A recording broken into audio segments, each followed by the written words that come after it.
All right, Hillary Clinton has now apologized for a little comment she made Friday about Trump supporters. You could put half of Trump supporters into what I call the basket of deplorables. The racist, sexist, homophobic, xenophobic, Islamophobic, you name it. So brave. All right, Clinton has now said it was a gross generalization. Oh, really? Not at all. But Donald Trump today fired back hard. Our support comes from every part of America and every walk of life. These were among the countless Americans that Hillary Clinton called deplorable, irredeemable, and un-American. All right, so who's in the right? My party panelists back, Anthony Cumia, Meghan McCain, and Charles Cooke. So, Meghan, I will start with you. It's not the first time she said it. She also said it in an interview with an Israeli publication.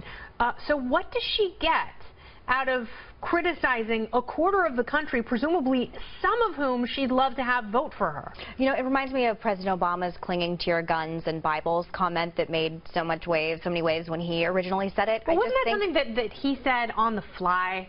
And this one was clearly pre-written that she's used more than once. I mean, this is a talking point. Because she says, I call it that. I just think the point is this is the liberal attitude towards people in middle America, towards God-fearing Americans in red states. And I honestly think, I hope I can say this on this show, she's totally screwed right now. Yeah. I said last night, I was talking to my mom, I was like, I really think Trump's going to win. This is so bad between the health thing, the video, and her making these comments. Even people like me are like, I hate Trump, but look, this, I can't back this. Yeah. You hate most of the country. Yeah, but what does she get out of it? I mean, what is she trying to accomplish here? And is this a misstep? Well, I think that she believes that if she can paint Trump as being beyond the pale, then it will help her in certain suburban areas, and it might. The mistake she made here was that this was actually more in line with her saying Republicans were her enemies, which she did during the primaries. Absolutely right. It's fine to call out the alt-right and say there is this small sliver of the right, it's not conservative, it's not traditionally Republican, and Trump has attracted those people. That's fine. It's fine. She didn't even do a good job defining that when no, she didn't. But that's fine, and it's fine for her to say that Donald Trump holds odd opinions in areas A, B, and C. Again, let him do that. But she didn't much do more that. effective. When she lets him screw up, it's so much better for her. Right. When she does stuff like this that she doesn't even properly apologize for, and this is what I will say about Gary Johnson. Gary Johnson screwed up with the Aleppo thing. He knows he should have known what that was, and he came out and said, hey, you know what? I screwed up. I should have known what that was. Can you imagine if Hillary Clinton actually came out and said, wow, I said something really stupid? No one comes out and says that they said something stupid anymore. It's just only Gary. I think she was basing her strategy this time on maybe a few years ago where that would have been crazy. But people have thrown those words around so much now, it doesn't have the impact it used to. Deplorable. Oh, racist, sexist, homophobic. People just go, yeah, okay, yeah, we're that, whatever. And you got to look at the source. I think people take it as a badge of honor to be called deplorable by somebody they find deplorable. Yeah, okay, and also, why the basket?